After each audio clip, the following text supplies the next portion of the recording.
packaging release candidates on Programming with Palermo. You are programming with Palermo. You deliver software. You need to move fast, deliver quality, and run your software with confidence. Stay tuned for timeless solutions, simple methods, and topics that will propel you forward. And now your host, lifelong programmer, author, teacher, coach, Christian, and charismatic speaker, Jeffrey Palermo. Welcome back to Programming with Palermo. Today, you are going to learn how to properly package release candidates of your application.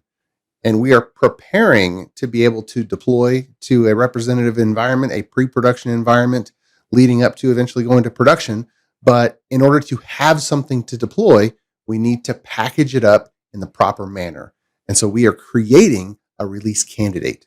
And a release candidate has to have a version number.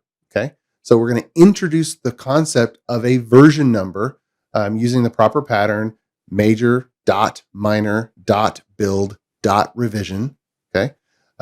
And we're going to integrate that into our build. We're going to modify our build script so that our build script has the logic necessary to create deployable packages from our built code. And then we're going to archive the files that are a result of that process into a package manager. And then we have our release candidate. Now, a release candidate is a concept. It has multiple files.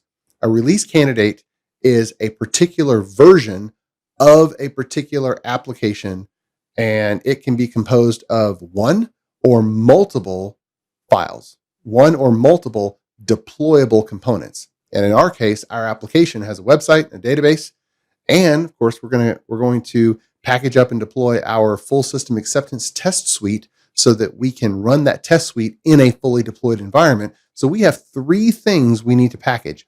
We have three things that are going to be deployed and operate on a production-like environment.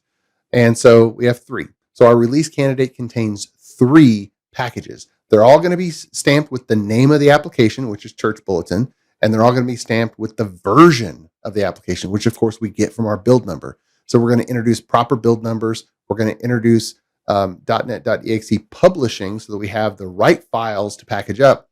Then we're going to use a .NET.exe tool called Octopus CLI in order to package up those three components into NuGet packages ready for deployment. Then we're going to use Azure Artifacts to archive the release candidate in the full NuGet server so that they're archived, they're secured, and they're available whenever our deployment tooling that we'll get to in the future needs to grab a specific version of a specific deployable component from our feed. So let's get into it. You're watching Programming with Palermo. All right, let's get into this. So here we are in the code. We're in the Onion Architecture .NET 6 repository in the Jeffrey Palermo github.com. All right, so we're going to do this, and if you want to follow along, you can go to the 16 branch. Okay, we have our one open issue. This package and publish release candidate after integration build. If you're following on in sequence, you saw that we just did a pull request episode showing how to create branches and do pull requests. So we have created the branch from the issue. We have made 6 commits. Now, this is one of those things where you really didn't want to watch this happen, because anytime you're packaging, you're just going to do a little bit of trial and error with build stuff. And if you just use what I've presented here, you're going to fast forward. But the nature of the build, you're writing some code and you're running it on a different server that you don't own the console for. So that's just the nature of it. But we have not done a pull request back into master. So we are on the branch 16, and there are 5 changed files. So if I look at the files that we've changed, we're going to go through what we've done in each of these files. Azure Pipelines, build.ps1, integration test CS proj, and test host.cs, and as well as we renamed the app settings file. So I'm going to go through each of these changes that made it work, but let me fast forward and show you the result of what we've done. We have an application, and this is a very skeleton application, but it's named Church Bulletin. So eventually it'll be able to format printed and projected bulletins of church announcements. That's kind of the theme of this really simple application that we've started the skeleton for in the DevOps environment. So this is the code. Let me go to Azure Pipelines, and this is our build here. And you can see we have some failed builds. I'm going to kind of walk you through each one. But when you're running this, you're going to get some failed builds with some just weird thing, and you follow through the error messages and you keep going. All right, notice how to start out when episode whatever it was, we just left the default build numbers. In Azure Pipelines, the default build numbers is based on the date, but this is actually not a valid version number. You can't stamp your assemblies with this build number. It's not valid. It's just a run number. So we've converted the build numbers. Now we have 1.0.1. Now I have 1.0.2. Those are valid build numbers. Major, minor, build, revision. Those are valid build numbers that can be stamped into DLLs and embedded into the assembly info.cs file. And so we have build numbers. Now this is a build that's still on the branch. Our last build on master is still using the old build number. So we haven't merged over. We're differing our Azure Pipelines build by the branch. All right. Now also, so we're packaging and publishing, getting ready for deployments, getting ready to create a deployment pipeline. And so let's go over to Azure Artifacts. And we have our Church Bulletin feed. And of course, you can have as many feeds as you want here. The organizer scope feed you get free. And then I created a project scope feed called Church Bulletin. You want to make sure that you create a project scope feed, or else you're going to clutter up your organization feed.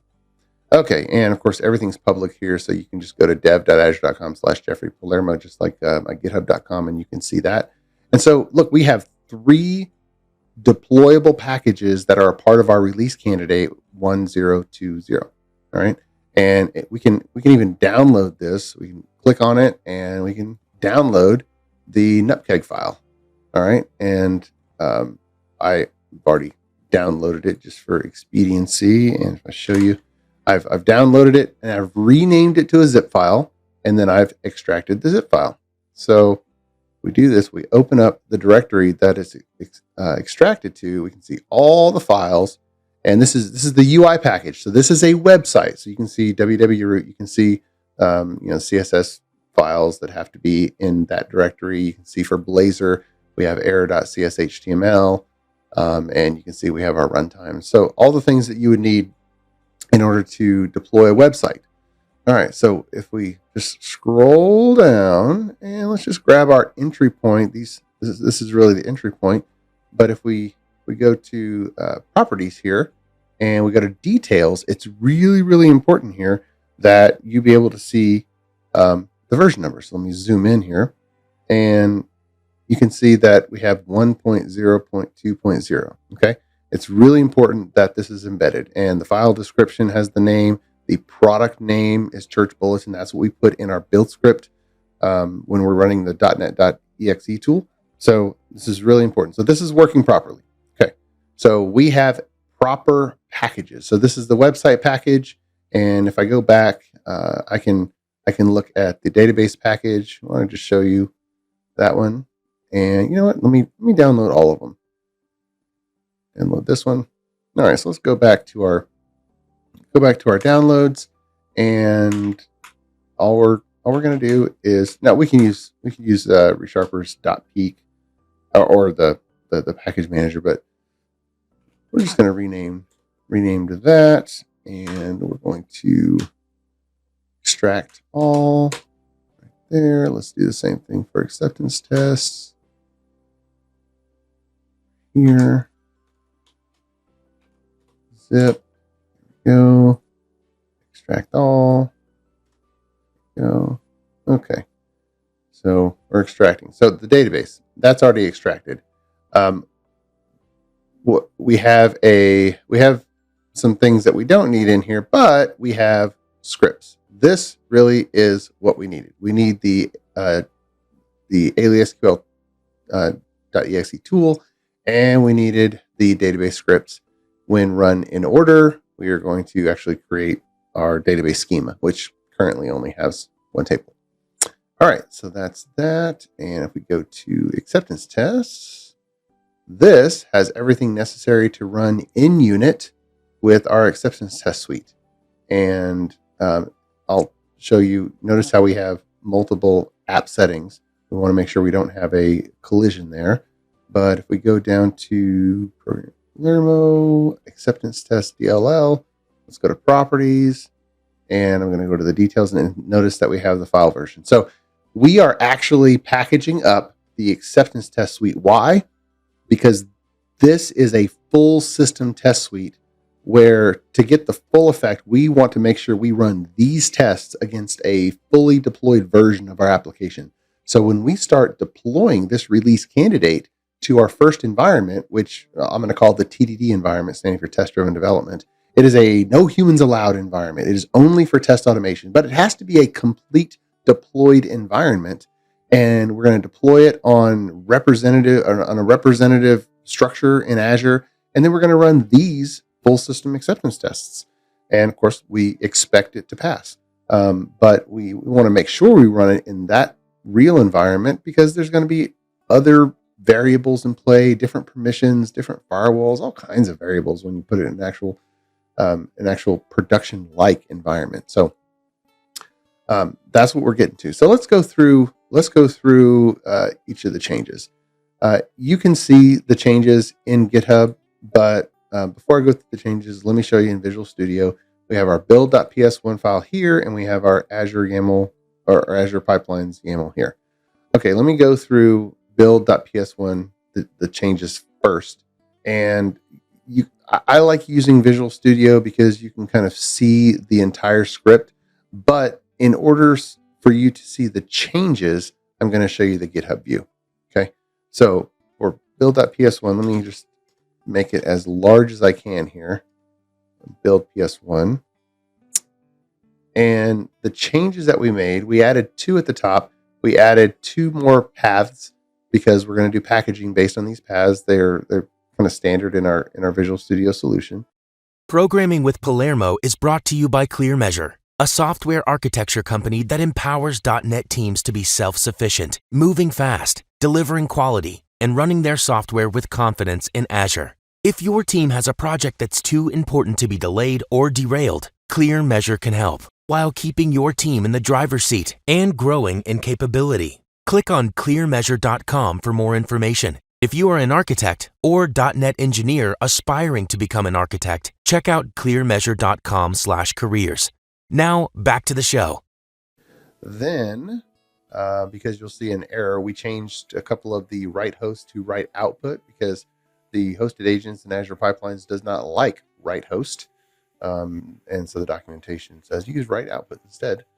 And then we're adding some new PowerShell functions, package UI, package database, package acceptance tests.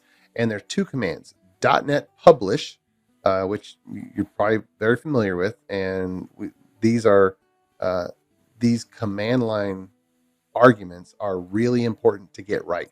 The project configuration, we don't want to build it again. We don't want to restore it again. The project path. And then we are using a .NET tool from a company called Octopus Deploy. And we're calling .NET Octo, and we're packaging it up. This is a really, really good free .NET.exe tool.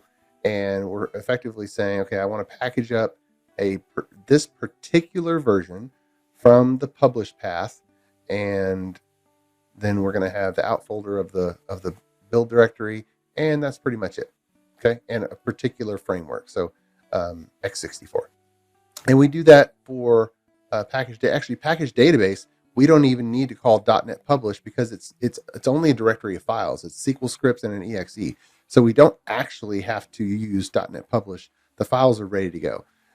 Package acceptance tests, we do call .NET publish on the acceptance test project path with the same arguments, and then we call .NET Octopath. Okay, for the overall package function that ends up calling these three, first of all, we make sure that we have a global install of octopus.net.cli.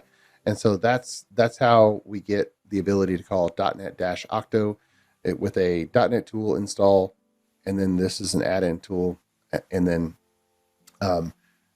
we write the output if there is an error message. If the tool is already installed and you run this, it just tells you, hey, the tool's already installed, but it puts the text in red. I don't like that, and so I piped that output into a write output. And if you run this and for the first time and it's actually installing it, there's actually nothing to pipe, and so I kind of swallowed the error because there's nothing to pipe there. All right, and then in our CI build, in our CI build, which it cuts off, we're adding the package step. So if I just pop over to Visual Studio, in the CI build, you can see we've added this package step. The private build does not have packaging. So here's our package function, and then the three new ones there. Okay, and then up top we have the UI and database project paths. We already had this from running the tests, and of course we're using the version and we're using the framework Net 6.0. So that's that. Okay, next one is the Azure Pipelines YAML. All right, and this has so many changes. I'm just going to go to Visual Studio to show you that. Okay, we have given it a name. Now, Azure Pipelines, you can make the name anything, but if you're doing it properly, this name in YAML, under the covers, it populates the variable called build.build number, and so you can't actually use the build number for being a build number unless you put a valid build number in here. So 1.0 and then rev :r, that gives us the build number, and then the revision number, we just leave it at 0. If we're doing a hot fix, we might add that, but just for regular things. And you could even leave off this last .0 if you want. A lot of people do that. We're triggering again on every branch. None of this changes, but if we scroll down to the new stuff, we have a NuGet push. So we've created these NuGet packages in the build script, and now we need to push. So we're doing the push command on NuGet command version 2, and here is the path to what we're pushing. It's looking for build.buildnumber.nupkeg in the build directory, and we're publishing it to the feed, the Programming with Palermo project and Church Bulletin feed. Okay, so that's how it's structured. So if we go back to our Azure Pipelines, then it's looking for the Programming with Palermo project and Church Bulletin feed. That's how we get this address. That's how they get in there. And if we just open this up to the latest, then we can see, of course, we have our tests. We have 5 total runs. We have our code coverage that's kind of automatically been pulled for us. But if we go in here, we can see that. Let me just show you some of the output here. We go all the way down to, here we go, packing the database version 102, and then it's done, packaging, saving. Okay, so we're creating the packages. Great. Now we're going to push the packages. So we have all these environmental variables that are available to us, but let's go all the way down, and here it is. That's the UI, but it does this for each of them. Pushing churchbulletin.ui, .version number, .nupkeg, And here is the feed. It converts, it converts the project to a GUID. It converts the feed name to a GUID, and you can see what it's doing, and then it completes. Okay, so that's that. Another change that we had to do, and this is because we are properly doing testing, is we needed to change the app settings.json file that was in our integration tests, and we need to make it a unique name because our full system acceptance tests also have an app settings.json, but the full system acceptance test project references integration tests to make use of some of the database functionality. And so we had a conflict on the app settings. And so we needed to make one of them unique. So we needed the integration tests have a unique name. And so we added .test into it. And then what we did was in our test host.cs, which is a test helper, we had to include that file name instead. And then, of course, rename the existing one. So those are the 3 changes that enabled us to have a build that now packaged up the deployable pieces of the application, and then effectively push them into Azure Artifacts. Azure Artifacts is designed for this. Yes, you can push them into build artifacts, but Azure Artifacts is publicly addressable with a public API. So whether you're using the YAML pipeline, the releases, or Octopus deploy, you have a fully fledged NuGet server where you can pull the exact version of the component that you need within this release candidate. So we have release candidate 102 of the Church Bulletin application. And that's how you get past this step of going from an application that builds to an application that is actually ready to deploy. So all of the code is right here in the GitHub. And go, if you want to dive into it, go to branch 16 because the master branch is going to keep moving along. But we're going to keep all of these branches so that you can see the point in time. So go to branch 16 and look at the commit history, and you can see exactly what made this application ready for our first deployment. Well, you have just seen how to package a release candidate to get ready for your first deployment as you're putting together a DevOps environment for this Church Bulletin application. So that was a lot of information if you've never done this before, but it's only a modification to 2 files: your build script as well as your pipeline configuration. For Azure DevOps, it's the Azure Pipelines YAML file. And if some of you in the previous episodes are thinking, why do I need a PowerShell script just for my build? Because we started out with just doing a compilation .NET.exe build, but the concept of a build is a lot more than just compiling C# code into DLLs. And so we saw that for packaging, we had to define what it meant to be a release candidate. We had to introduce Semver type build numbers so that we had 1.0.1 and then of course 1.0.2. So we had proper build numbers because under the scenes, under the covers, .NET.exe, well, it takes that build number and it kind of auto generates an assembly info.cs file and then compiles that into the assemblies.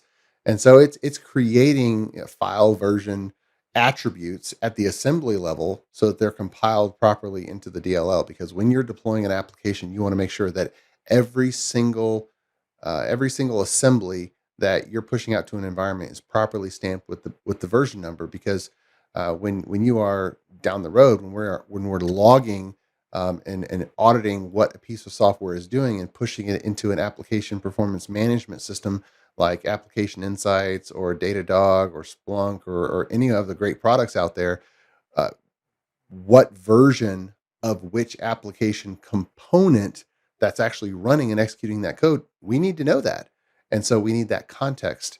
And it starts with having proper build numbers, and then after an integration build, creating a properly packaged release candidate of every deployable component of your application. So our Church Bulletin application had 3.